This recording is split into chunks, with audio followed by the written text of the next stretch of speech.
Assalamualaikum warahmatullahi wabarakatuh. Selamat pagi teman-teman. Alhamdulillah kita bertemu lagi pada pertemuan hari ini. Gimana nih kabarnya teman-teman hari ini? Alhamdulillah, semoga teman-teman selalu dalam lindungan Allah dan selalu sehat dan selalu semangat untuk memulai pembelajaran. Nah, sebelum memulai pembelajaran pada hari ini, alangkah baiknya kita membaca doa terlebih dahulu. Kita bisa berdoa dengan membaca Al-Fatihah. Oke, hari ini siapa yang tidak masuk teman-teman? Alhamdulillah masuk semua ya. Sebelum memulai pembelajaran pada hari ini, apakah teman-teman masih ingat apa itu teks editorial? Iya betul, teks editorial merupakan sebuah artikel dalam surat kabar yang berisi pandangan serta pendapat redaksi terkait suatu peristiwa yang sedang menjadi topik hangat berupa ekonomi, politik, sosial, dan lain-lain. Nah, teks editorial juga disebut tajuk rencana. Teks editorial dapat diasumsikan sebagai sikap institusi media massa terhadap peristiwa yang dibahas. Pada pembelajaran pada hari ini, kita akan melanjutkan materi pertemuan sebelumnya, yaitu kita akan melanjutkan dengan kaidah kebahasaan yang ada di teks editorial, yaitu gaya bahasa retoris.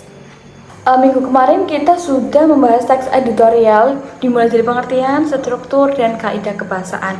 Dan hari ini kita akan melanjutkan tentang kaidah kebahasaan yang ada di teks editorial, yaitu gaya bahasa retoris dan keberpihakan.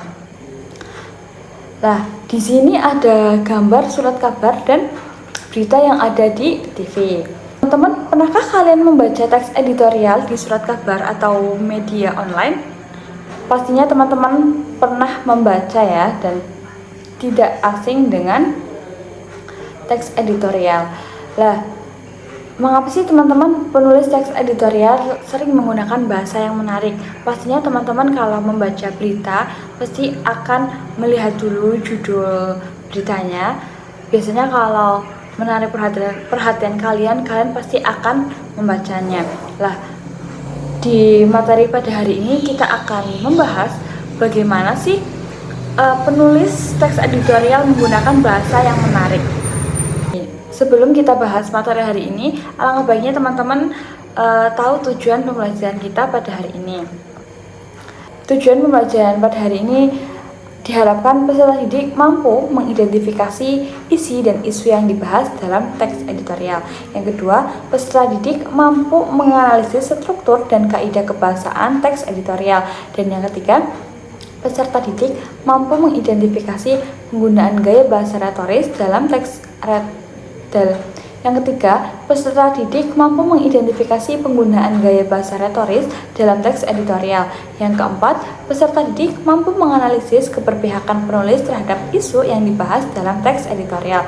Yang kelima, peserta didik mampu menyampaikan hasil analisis teks editorial secara lisan maupun tulisan dengan bahasa yang logis dan kritis. Yang terakhir, peserta didik mampu menunjukkan sikap tanggung jawab dan kerjasama selama proses diskusi kelompok. Pada pertemuan kemarin kita sudah membahas teks editorial berupa struktur dan kaidah kebahasaan. Kaidah kebahasaan di teks editorial sendiri salah satunya yaitu penggunaan gaya bahasa retoris.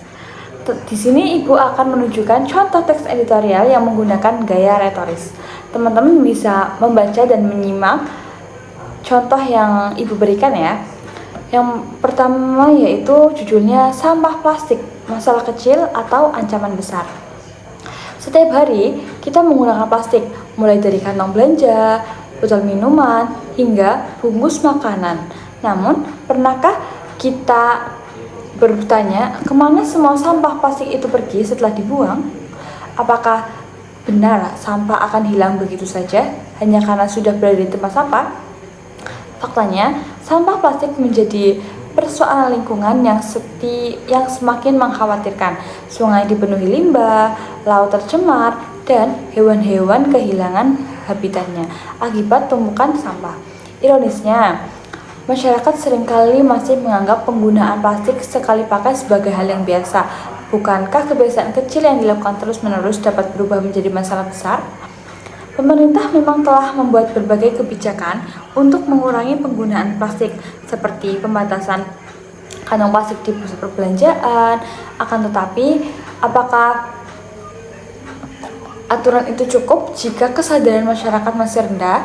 Perubahan tidak hanya bergantung pada kebijakan, melainkan juga pada sikap setiap individu.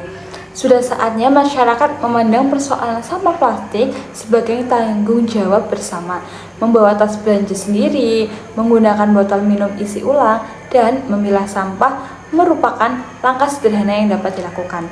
Jika bukan kita yang menjaga lingkungan, lalu siapa lagi? Dan jika tidak dimulai sekarang, kapan lagi? Oke teman-teman, sudah bisa menyimak ya contoh teks editorial yang menggunakan gaya retoris. Nah, kita akan bahas ciri gaya bahasa retoris yang terdapat dalam teks tersebut. Nah, yang pertama yaitu menggunakan pertanyaan retoris yang tidak menuntut jawaban langsung. Nah, di sini teman-teman, siapa yang tadi menemukan pertanyaan retoris pada teks tersebut? Iya betul, ada pada kalimat kemana semua plastik itu pergi setelah dibuang. Lalu yang kedua ada jika bukan kita yang menjaga lingkungan, lalu siapa lagi? Nah, ciri yang kedua pada teks tersebut yaitu bertujuan menggugah pikiran dan emosi pembaca agar lebih peduli terhadap isu yang dibahas. Lalu yang ketiga, menegaskan opini penulis terhadap suatu persoalan sosial atau lingkungan. Oke teman-teman, kita lanjut pada pembahasan gaya bahasa retoris dalam teks editorial. Kalimat retoris adalah kalimat tanya yang tidak membutuhkan jawaban. Tidak perlunya jawaban dalam kalimat tersebut. Ini disebabkan karena sudah terkandungnya maksud dan jawaban dalam pertanyaan yang diajukan. Dapat dikatakan bahwa kalimat tanya retoris adalah kalimat yang berisi pertanyaan namun sudah mengandung jawaban di dalamnya, sehingga tidak memerlukan jawaban. Tujuan kalimat ini adalah untuk memberikan penegasan terkait isu yang diangkat dan mengungkapkan pernyataan penulis. Kalimat retoris sendiri banyak digunakan untuk menuliskan gagasan pemikiran dengan tujuan mengungkapkan emosi seperti kemarahan, saran, sindiran, perintah, indikasi keraguan, dan lain-lain sebagainya. Kalimat retoris merupakan salah satu bentuk majas, yaitu majas retoris. Teman-teman bisa menemukan kalimat retoris pada berbagai macam iklan yang bertujuan untuk menarik pembeli. Contohnya, apakah Anda lelah bekerja seharian? Minum suplemen ini untuk meningkatkan stamina dan energi. Nah, itu contoh kalimat retoris pada macam iklan. Nah, tadi kita sudah membahas ciri-ciri kalimat retoris pada teks editorial yang Ibu contohkan. Kita bahas lagi ya teman-teman. Ciri kalimat retoris yang pertama ada berbentuk pertanyaan yang tidak memerlukan jawaban. Lalu yang kedua memiliki bentuk kalimat berupa pertanyaan dan penegasan. Lalu yang ketiga terkadang di dalam kalimat menggunakan kata tanya. Lalu yang terakhir baik penanya maupun yang ditanya sudah mengetahui jawabannya. Selanjutnya ada fungsi kalimat retoris. Fungsi yang pertama yaitu fungsi refleksi diri dan introspeksi, yaitu sebagai bentuk refleksi diri dan introspeksi, yaitu sebuah proses dalam mengenal dan mengamati diri sendiri, menyadari apa yang ada di pikiran dan batin, mengenali keinginan dan merasakan sensasi. Refleksi diri merupakan proses mental yang berlangsung di dalam diri dan disadari penuh berdasarkan pikiran dan perasaan serta memilih tujuan tertentu. Nah, contoh kalimat retoris pada fungsi ini yaitu kenapa sih suka sekali menggambur-gamburkan uang? Apakah kamu tidak sadar orang tuamu bekerja siang malam untuk mengais rezeki? Nah, itu ya teman-teman contoh kalimat pada fungsi refleksi diri dan introspeksi. Lalu yang kedua ada fungsi sindiran. Fungsi kalimat retoris berikutnya yaitu sindiran, yaitu adalah untuk mengungkapkan rasa tidak sependapat, tidak setuju yang bertentangan dengan lawan bicara. Ungkapan rasa tersebut diucapkan melalui kalimat sindiran yang halus, baik disampaikan secara langsung maupun tidak langsung. Contohnya, mengapa kita tidak fokus pada kekurangan diri sendiri daripada sibuk mencari-cari kekurangan dan kesalahan yang lain? Lalu yang ketiga, fungsi pendukung. Kalimat retoris biasanya juga memiliki fungsi pendukung yang akan menyampaikan berbagai informasi secara verbal maupun non-verbal, berupa nasihat atau bentuk dukungan lainnya. Dengan begitu, kalimat retoris akan memberikan manfaat secara emosional dan mempengaruhi perilaku selanjutnya. Contoh kalimatnya yaitu, bukankah seorang anak lahir dari rahim seorang ibu? Lalu, mengapa kamu tega memakinya dengan kata-kata kasar? Lalu fungsi yang selanjutnya yaitu memberikan nasihat. Fungsi lain dari kalimat retoris yaitu memberikan nasihat, yaitu berupa pelajaran kehidupan yang baik, sehingga diharapkan bisa menjadi referensi atau acuan bagi seseorang untuk melakukan perilaku tertentu. Contoh kalimatnya, bukankah kehidupan yang damai lebih memberikan ketenangan daripada permusuhan dan perang? Nah, itu tadi contoh fungsi kalimat retoris. Nah, sekarang ada contoh kalimat retoris dalam teks editorial. Yang pertama, apa gunanya mengeluarkan banyak anggaran untuk pemilu kalau hasil akhirnya sudah bisa diketahui dari awal? Yang kedua, benarkah ekonomi negara kita sedang meroket? Bukankah jumlah pengangguran dewasa ini semakin tinggi? Lalu, apa arti dari kemajuan politik jika hasilnya hanya berimbas pada kesengsaraan rakyat yang tidak memiliki kuasa? Lalu yang contoh keempat, bukankah sia-sia kita menunggu 5 tahun untuk pesta demokrasi sementara hasilnya hanya menipu banyak orang? Lalu yang terakhir, apakah perlu kehancuran dulu untuk bisa membangun negara yang lebih adil dari awal? Nah, itu tadi teman-teman contoh kalimat retoris dalam teks editorial. Lalu yang terakhir pembahasan materi kita hari ini yaitu keberpihakan. Keberpihakan sendiri yaitu kecenderungan atau sikap redaksi atau penulis dalam memberikan dukungan terhadap suatu pihak yang terlibat dalam isu yang diangkat. Nah, fungsinya sendiri yaitu menunjukkan pendirian media atau redaksi dalam melihat masalah, apakah mereka mendukung pemerintah, masyarakat bawah, atau pihak tertentu. Hal ini biasanya tertuang jelas pada bagian tesis atau penegasan ulang. Contohnya, keberpihakan kepada masyarakat kecil dapat dilihat dari kalimat seperti, sudah saatnya pemerintah meninjau ulang kebijakan kenaikan pajak yang dinilai sangat memberatkan rakyat kelas bawah di tengah pemulihan ekonomi. Nah, itu tadi contoh keberpihakan pada masyarakat kecil.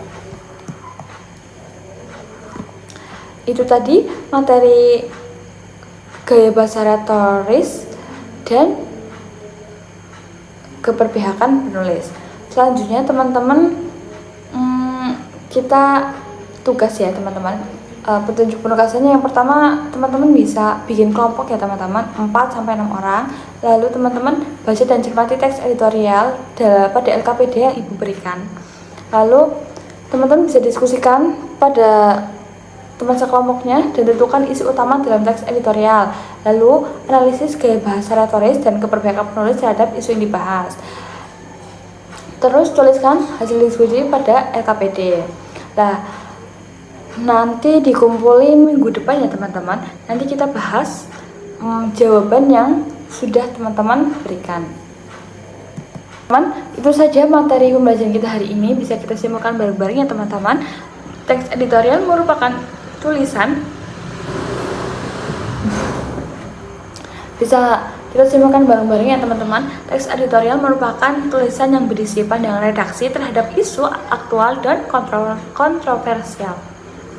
Teks ini memiliki struktur pengenalan isu, argumentasi, dan penegasan, serta menggunakan gaya bahasa retoris untuk menegaskan pendapat dan memengaruhi pembaca. Selain itu, teks editorial juga menunjukkan keberpihakan penulis terhadap isu yang dibahas sehingga pembaca dapat memahami dan menilai isi teks secara kritis. Untuk pertemuan selanjutnya, kita akan bahas satu persatu teks yang teman-teman analisis ya. Saja pembelajaran kita pada hari ini. Semoga teman-teman tetap semangat dan semakin rajin ya. Kita tutup pembelajaran pada hari ini dengan bacaan hamdalah bersama-sama. Alhamdulillahirabbil alamin. Sampai jumpa pada pertemuan berikutnya. Wassalamualaikum warahmatullahi wabarakatuh.